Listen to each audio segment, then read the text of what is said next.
आगच्छतु सरलरीत्या संस्कृतं पठामः। सरल संस्कृतम की श्रृंखला में एक बार फिर से मैं आपके समक्ष उपस्थित हूँ अध्याय नंबर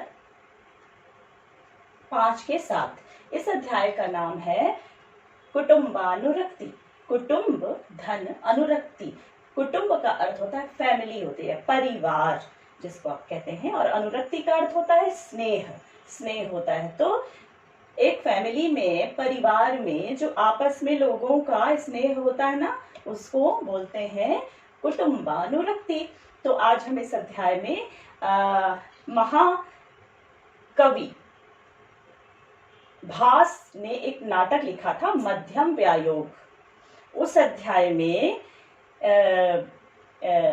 पांडव जो थे ना, युधिष्ठिर थे, अर्जुन थे, भीम थे और नकुल और सहदेव थे। उनमें से जो भीम थे उनका विवाह हिडिंबा से हुआ था। हिडिंबा एक राक्षसी थी, तो भीम और हिडिंबा का एक पुत्र उत्पन्न हुआ था जिसका नाम था घटोत्कच।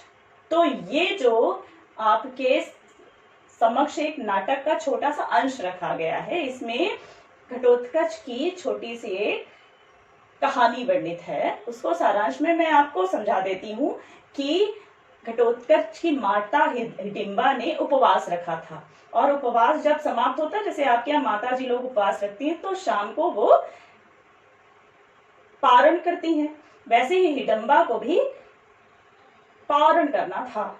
तो जैसे हम लोग तो शाकाहारी हैं, हम शाकाहार करते हैं, लेकिन हिडिंबा एक राक्षसी थी तो उसको मांसाहार की जरूरत थी। तो उसने अपने बेटे घटोत्कच को आदेश दिया था कि एक मनुष्य को आप ले आओ तो मैं अपने उपवास को समाप्त करूंगी उसको खाकर।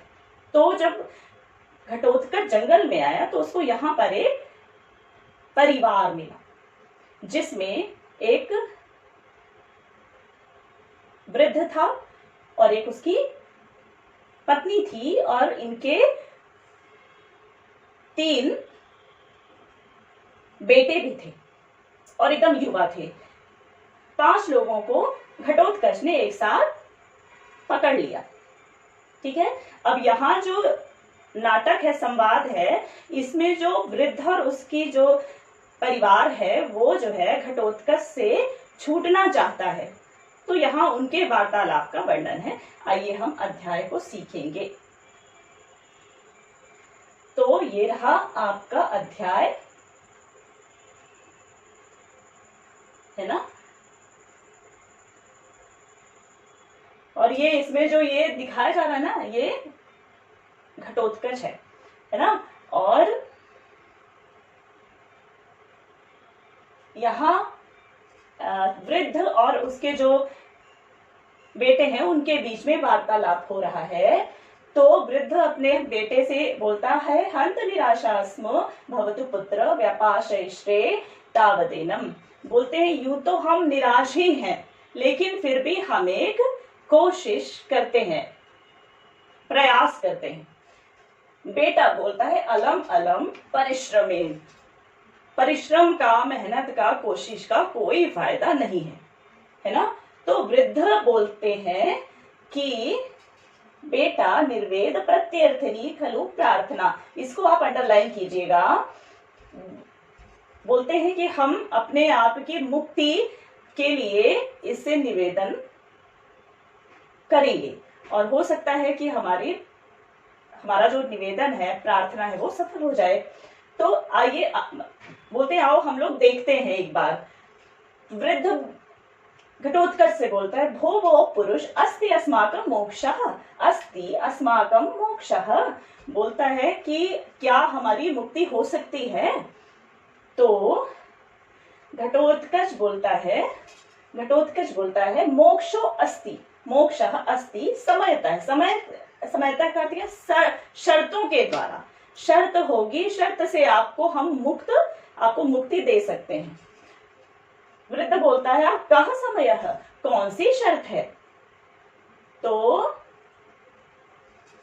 घटोत्कच कहता है कि अस्ति में तत्र भवती जननी तया अहम आज्ञप्तः। बोलता है कि मेरी माता है, उसने मुझको आज्ञा दी है कि मम उपवास निसर्गार्थम अस्मिन् वन प्रदेशे कश्चिन मानुषः प्रतिगृहानेतव्यः इति। मेरी माता ने मुझको आदेश दिया है कि मेरे उपवास के पारण के लिए इस जंगल में से किसी मनुष्य को लेकर आओ। ततो मया आसादितो भवान, इसलिए मैंने आप लोगों को आसादित किया है, पकड़ा हुआ है। आसादित करने का अर्थ क्या होता है? पकड़ा हुआ है, ठीक है। और फिर उसने शर्त बताई, उसने बोला पत्न्या चारित्रशालिन्या द्विपुत्रो मोक्षमिच्छसि बलाबलम परिज्ञाय पुत्र में एकम विसर्जय। बोलता है कि 5 लोगों को मैंने पकड़ा हुआ है, लेकिन मुझे सबकी आवश्यकता नहीं है, मैं केवल एक ही को ले जाना चाहता हूं। तो आप अपनी जो आपकी पत्नी है उसको आप ले लीजिए, और ये जो आपके 3 बेटे हैं उनमें से बलाबलम परिज्ञाय, जो उचित अनुचित जान के उनमें से 2 को आप जो है छुड़ा लीजिए, 2 लोगों का मोक्ष हो जाएगा। और एक पुत्रम एकम विसर्जय, एक बेटा आप मुझको दे दीजिए। जैसा ही उसने ऐसा बोला घटोत्कच ने, तो जो है वृद्ध एकदम नाराज हो गए और उन्होंने बोला हम वो राक्षसा पसद कि अहम अब्राह्मण। बोलता है कि हटो राक्षस, दूर हटो राक्षस, क्या मैं ब्राह्मण नहीं हूं क्या? मतलब मैं एक ब्राह्मण हूं और मैं धर्म से संस्कारों से युक्त हूं, तो मैं ऐसा हरगिज नहीं करूंगा। फिर उसने बोला ब्राह्मण श्रुतवान वृद्धः पुत्रम शील गुणान्वितम पुरुषादस्य दत्वाहम कथम निवृत्ति माप्नुम्याम। बोलता है कि मैं ब्राह्मण हूँ, शास्त्रों को जानने वाला हूँ, और मैं अपने 3 बेटे जो मेरे शील गुण में निपुण हैं, सपूत हैं, बहुत अच्छे हैं, कोई भी ऐसा बेटा नहीं है जो मुझे अच्छा नहीं लगता हो। तो अगर मैं पुरुषादस्य दत्वा, पुरुषादः का अर्थ क्या होता है? इंसानों को खाने वाला, तो राक्षस है ना घटोत्कच। तो बोलते हैं कि ऐसे एक नरभक्षी को, आदमखोर को अगर मैंने अपना एक भी बेटा अगर दे दिया तो कथम निवृत्ति माप्नुयाम, तो मुझको शांति नहीं मिलेगी, मेरा मन अशांत हो जाएगा, मेरा जीवन व्यर्थ हो जाएगा। तो इसके बाद जो है घटोत्कच का जवाब सुनिए। घटोत्कच ने क्या कहा? उसने कहा यद्यर्थि तो द्विज श्रेष्ठ पुत्रम एकम न मुंचसी सकुटुंबः क्षणेनैव विनाशम् उपयास्यसि। द्विज श्रेष्ठ है। द्विज का अर्थ क्या होता है? ब्राह्मण। बोलते हैं कि वो घटोत्कच जवाब देता है कि हे द्विज श्रेष्ठ ब्राह्मण, यदि तुमने एक बेटे को मेरे साथ नहीं भेजा, नहीं छोड़ा, तो सब परिवार सकुटुंब का जितने लोग हो, 5 लोग हो, तो एक क्षण में, क्षणेनैव, एक क्षण में सबका विनाश हो जाएगा, सबको मैं ले जाऊंगा, है ना। और जब ऐसा हुआ तो जो है वृद्ध ने सोचा, है ना, ये जो है वृद्ध ने सोचा कि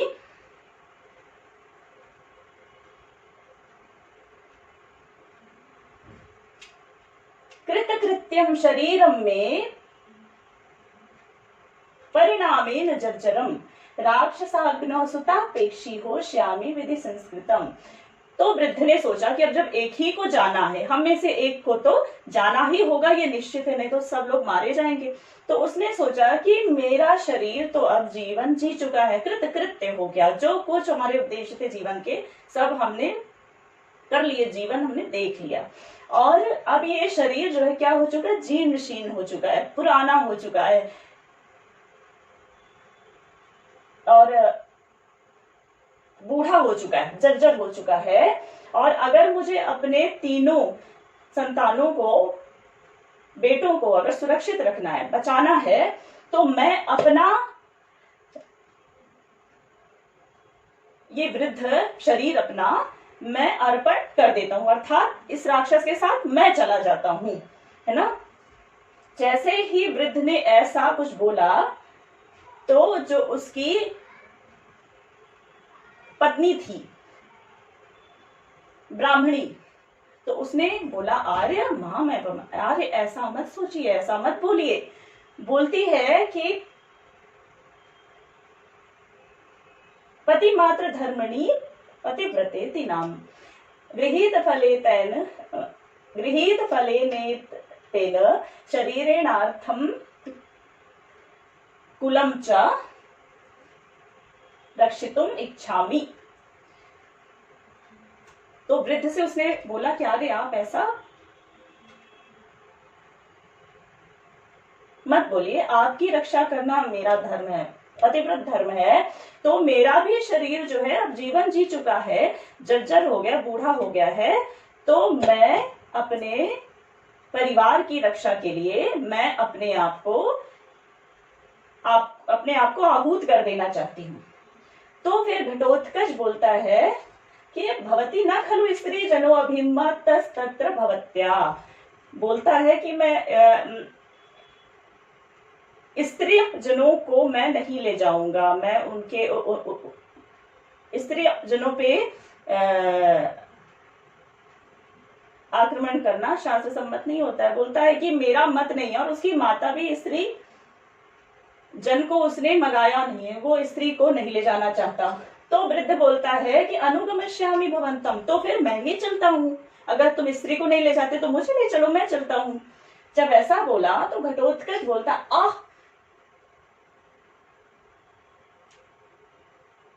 वृद्ध तुम अपसर, बोलता है अरे बुढ़े दूर हटो तुम, है ना। क्यों ऐसा? क्योंकि उसकी माता दिन भर से उपवास में है और ये बुढ़े आदमी को ले जाएगा। बुढ़े आदमी के शरीर में कुछ भी नहीं होता, मांस तो होते नहीं, हड्डियां और वो रहता है चमड़ी बस। तो उसकी माता जो है नाराजी हो जाएगी, तो इसलिए वो बुढ़े को भी ले जाना नहीं चाहता। जब उसने ऐसा बोला तो उसका जो बेटा था बड़ा वाला, उसने बोला भोस्तात ब्रवीमि खलु तावत किंचित, बोला कि मैं आपसे कुछ कहना चाहता हूं। तो वृद्ध बोलता है ब्रूहि ब्रूहि शीघ्र, हाँ जल्दी बोलो बोलो। ठीक है, तो अब जो है बेटा अब बोलता है कि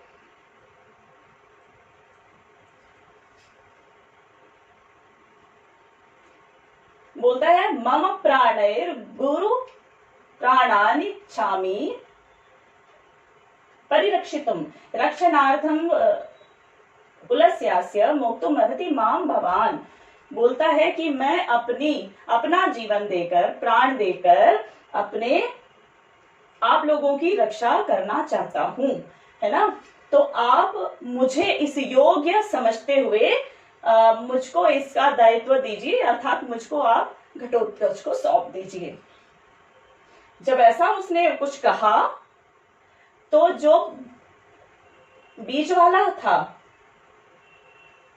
बेटा है, द्वितीय पुत्र, वो सामने आ गया और वो बोलता आर्य मां मैं तुम, आर्य ऐसा मत कहिए। और उसने फिर बोला कि ज्येष्ठः श्रेष्ठः कुले लोके पितॄणां च सुसंप्रियः ततो हमेव यास्यामि गुरुवृत्ति मनुस्मरन्। बोलता है कि जो ज्येष्ठ होता है भ्राता वो श्रेष्ठ होता है। ये लाइन आपको अंडरलाइन करनी है। ज्येष्ठ श्रेष्ठ कुले लोके, कुल में भी और संसार में भी ज्येष्ठ जो है उसको श्रेष्ठ माना जाता है। और वो जो हमारे पेरेंट्स होते हैं, माता होती है, पिता होते हैं, उनका भी वो प्रिय होता है, वो उत्तराधिकारी होता है। तो इसलिए जो हमारे शास्त्रों की मान्यताएं हैं उनका सम्मान रखते हुए अहमेव यास्यामि, मैं ही जाऊंगा, ठीक है। और जब उसने ऐसा कुछ बोला तो उसमें जो है तीसरा वाला, छोटा वाला जो है बेटा, वो सामने आ गया। उसने कहा आर्य माम एवं, आर्य ऐसा मत कहिए। उसने बोला कि ज्येष्ठो भ्राता पितृ समाह कथितो ब्रह्मवादी भी, शास्त्रों को जानने वाले, वेदों को जानने वालों ने कहा है, कहते हैं कि ज्येष्ठ भ्राता जो होते हैं वो पिता के समान होते हैं। ततो हम कर्तुमस्म्य रहो गुरु नाम कारण रक्षणम।